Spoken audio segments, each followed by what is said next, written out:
So, because I'm having some time and I haven't recorded in quite a while, to be honest, I am actually pretty pumped to be able to record. Today is, I think, today is Thursday. So, I think the last time that I recorded was Monday, if I'm not quite. No. Well, it might actually have been Sunday.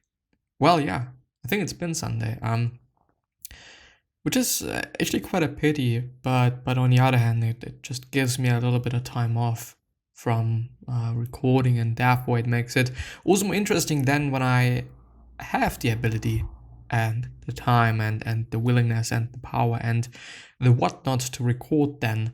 I think that I still have some articles that I'm willing to go through. One crucial word.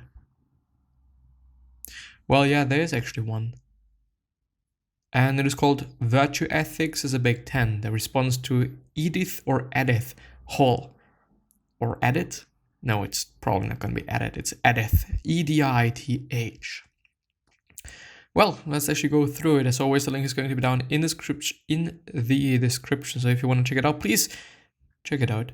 And we're going to go ahead. I've today consumed a massive amount of caffeine, which is, completely insane.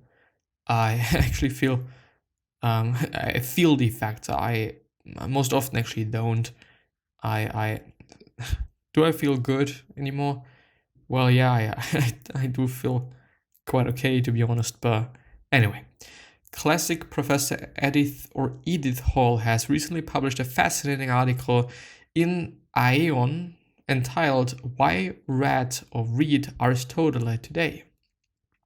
on the reasons we should adopt Aristotle or Aristotle as a guide to a happy life. In the article, it transpires that she really doesn't like Stoicism, so that prompted some reflection on my part on both Aristotelianism and Stoicism.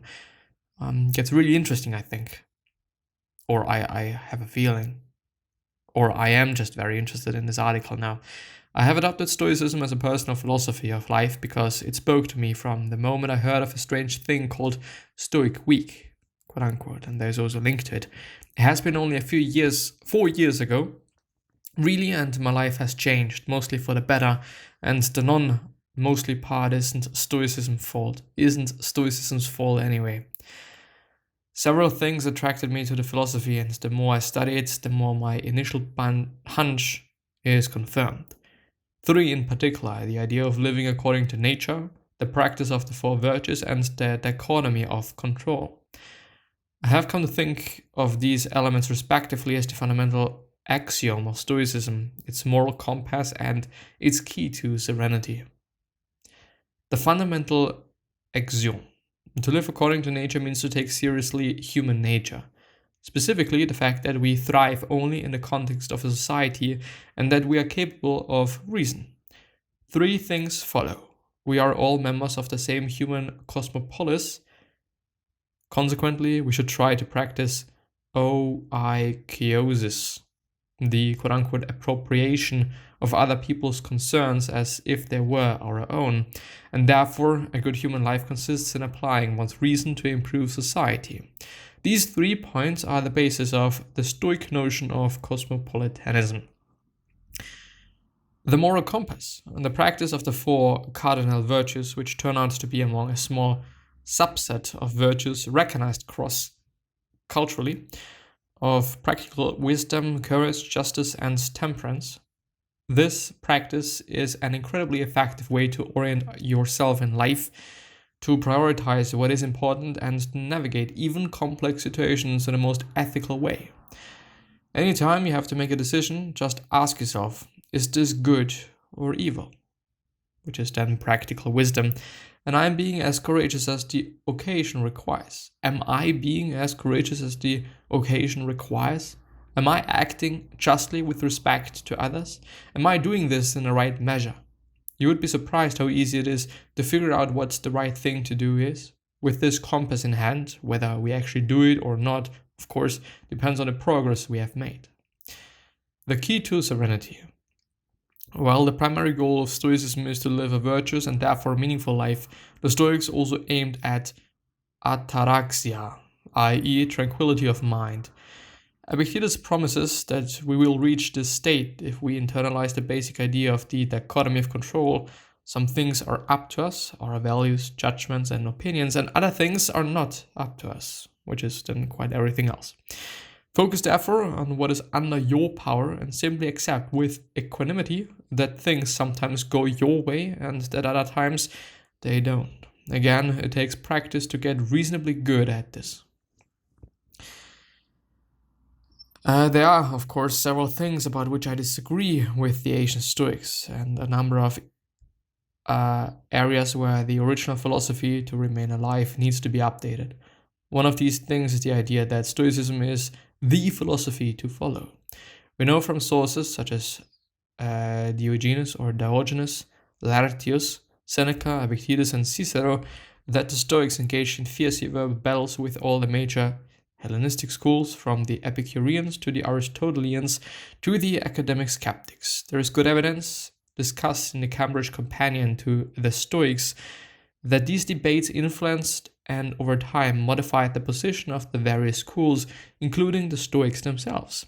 Seneca, after all, wisely wrote, "Will I not walk," and by the way, this is a quote right now, "Will I not walk in the footstep of my predecessors?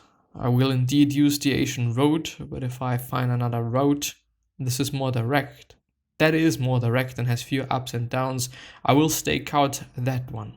Those who advanced these doctrines before us are not our masters, but our guides. The truth lies open to all. It has not yet been taken over. Much is left also for those yet to come." Letters to Lucilius might actually be 33.11 if I'm not quite wrong here. I have slowly come around the notion that many, though not all, religions and philosophies of life have core teachings that are helpful to people, and that, if practiced consistently, would lead us to build a better world.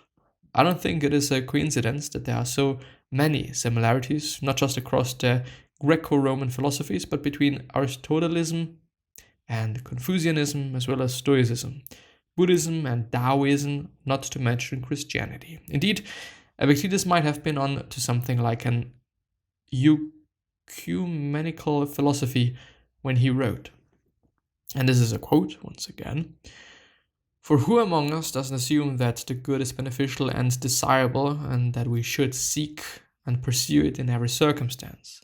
And who among us doesn't assume that what is just is honorable and appropriate? When does contradiction arise then? It comes about when we apply our preconceptions to particular cases. Jews, Syrians, Egyptians, and Romans. They don't dispute that what is holy should be preferred above everything else, and in every case pursued. But they argue, for example, over whether it is holy or unholy to eat pork. Discourses 122.1 to 4, I guess. So while my personal choice in Stoicism, I fully believe that there are many paths to wisdom and a life worth living, and that each of us has to choose or build the path that resonates with us. Given not just the specific content of the philosophy, but also our personal character and culture of provenance. That is why I was a bit disappointed by Hall's essay. She doesn't make a masterful case for why we should indeed, she does make a masterful case for why we should indeed read Aristotle, who has much to teach us about the road to happiness. Heck, she almost convinced me to switch camps and become a peripatetic. No, not really, but still, the essay is very good. Yet, Hall apparently felt it necessary to begin with a nasty dig at Stoicism. And as great as it is, he actually points it out and quotes it. So, Stoicism, founded in Athens by the Cypriot Zeno in about 300 BCE, has advocates. Self-styled Stoic organizations on both sides of the Atlantic offer courses, publish books and blog posts, and even run an annual Stoic week. Some Stoic principles underlie Dale Carnegie's self-help classic, How to Stop Worrying and Start Living. some Stoic principles underlie. Well, yeah. He recommended Marcus Aurelius' Meditations to its readers. I didn't know that. That's amazing. But authentic Asian Stoicism was pessimistic and grim. It denounced pleasure. It required the suppression of emotions and physical appetites. It recommended the readers the resigned acceptance of misfortune rather than active engagement with the fine-grained business of everyday problem solving. It left little room for hope, human agency, or constructive repudiation of suffering. I guess since Stoicism, surprisingly, is the successful kid in the room at the moment, one has to take it down a notch or two before advancing one's own preferred philosophy, which is a comment from the author of this article, not part of the quote, But Hall's treatment of Stoicism is way off the mark. Briefly, so this is a little bit of a summary of the whole article, I assume, which is amazing, so that I don't have to read the article, even though I do want to point out that it makes sense to always read the original sources when people talk about some other sources, because who knows how they're seeing it and who knows how they are treating it, Maybe I, by reading it and going through it and having an eye on it, feel differently about it than the author of this article does. And so it makes sense to go through it. It makes sense. Carnegie may have been inspired. This is now the quick kind of summary. Carnegie may have been inspired by Marcus Aurelius, but Stoicism is not a form of self-help. It is an all-encompassing philosophy of life which is made very clear by self-styled, quote-unquote, why the rhetorical dig, Stoic organizations throughout the world. Asian Stoicism was anything but pessimistic and grim. The Stoics believed that the logos, their principle of rationality, permeated the universe, and they conceived of it as God. Accordingly, we are literally bits and pieces of the divine, hardly a grim picture of ourselves. While most, but not all, modern Stoics have abandoned pantheism, we still think that life is an amazing thing, very worth living to its fullest, no matter what one's special circumstance might be. Well, I do think that it is actually not a summary of the article, but it is rather an answer to the article. Well, anyway, I'm gonna read it. Stoicism did not denounce pleasure, it simply advises moderation. Seneca writes about the need to dance and drink wine, even to intoxication from time to time, on tranquility of mind. 17. Tranquility of mind, 17. Stoicism, well, I think it is parts of Letters to Lucilius. It's, probably the 17th one. Oh no, it is. Probably. I don't know. But I have to read it, it sounds interesting. Stoicism most certainly does not predicate the suppression of emotions as discussed in detail. For instance, in Margaret Graver's book, the Stoics thought of their approach as a philosophy of love and cultivated joy. Seneca let us 23.3 and other positive emotions while staying away from the unhealthy ones like anger, hatred, and fear. Stoics were not resigned to accept misfortune, as it very clearly demonstrated by several of their role models like Cato the Younger, and by their fierce fight against the tyranny of 3 emperors. They did, however, accept misfortune with equanimity, because what is the point of complaining about the inevitable? The Stoics very much advised us to get involved in the fine-grained business, quote-unquote, of everyday problem solving. That was the whole point of Epictetus' role ethics. As for human agency, the Stoics were what we totally would call compatibilists about free will, a commonly accepted position in contemporary philosophy, and the chief aim of Stoic training was, and still is, precisely to improve and refine agency. Agency with 2 A's. I don't know if it means something different or if it is just a typo, but yeah. So these are the answers to Stoicism, and I would certainly agree to most of it. The funny thing being, and I don't know how old the original article is, I don't know when this article even was published, But it is actually a pretty common misbelief, apparently, that people think that Stoicism or Stoics really are against pleasure, don't care about pleasure, are very pessimistic, and there's a lot of negativity associated with or to Stoicism, which is unfortunate, to be honest. But yeah, I'm sure Hall will disagree with my response, just as I or others who are better qualified can marshal a number of objections to her view of Aristotle, or Aristotle, whatever. But that is not the point. Let 1,000 philosophies bloom instead. Aristotle is your guy? Excellent. Do you prefer Epicurus? Go for it.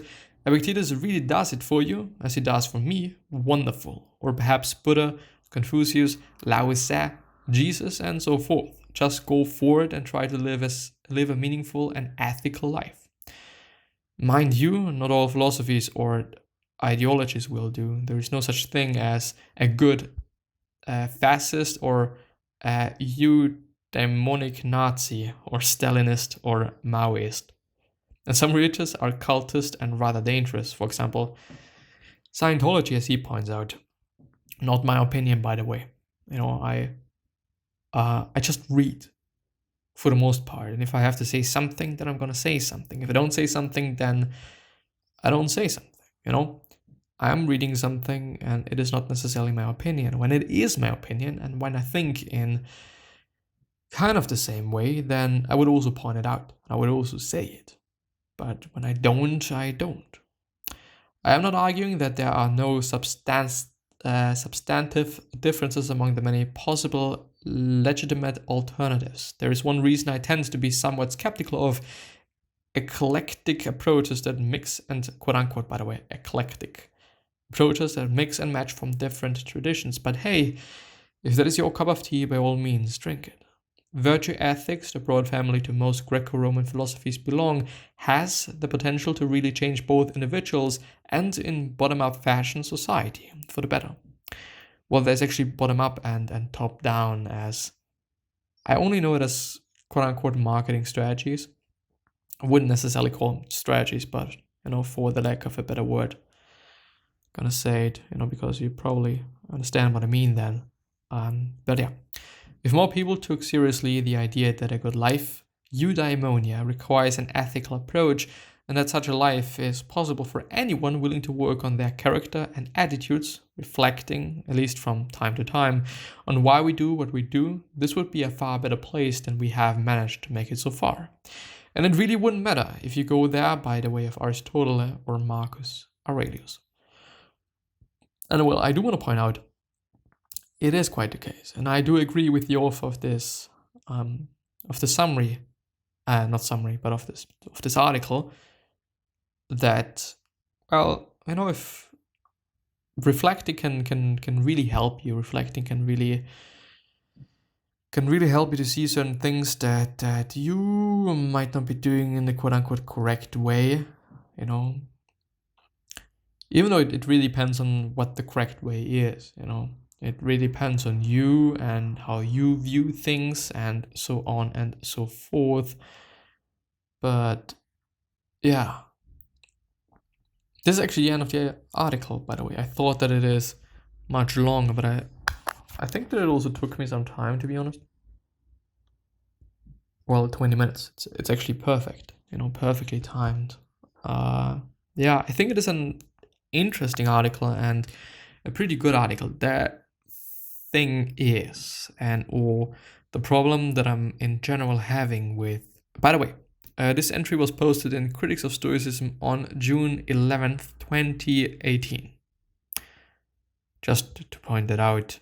The problem that I'm often having with articles that are negatively talking about other things, other articles and whatnot, is that sometimes they do like the objective analyzation of, the thing that they're talking about, and things are very subjective. They always are. And one has to really be fine with that. Things are always going to be subjective no matter what, but yeah, problems do, well, yeah, I don't like it when it is so subjective and it's not objectively talked about, this the topic or whatever it is all about. It really bothers me quite a bit, because I'm not really into talking anybody down, talking negatively about something. I really am about objectively talking about things. And of course, this also includes talking negatively about certain things. I mean, if I believe with certain, or because of certain aspects and certain beliefs that I'm having, that something is negative, then I'm gonna say so. And I'm gonna say that, and I'm gonna be about that, and I'm also gonna present that and whatnot. But it needs to be objectively said, I think, and also, that one needs to be able to give reason for why one is saying that, so that people can understand. The thing is, to make it a little bit shorter and not I can't talk today, it's insane. I don't like confrontations. I don't like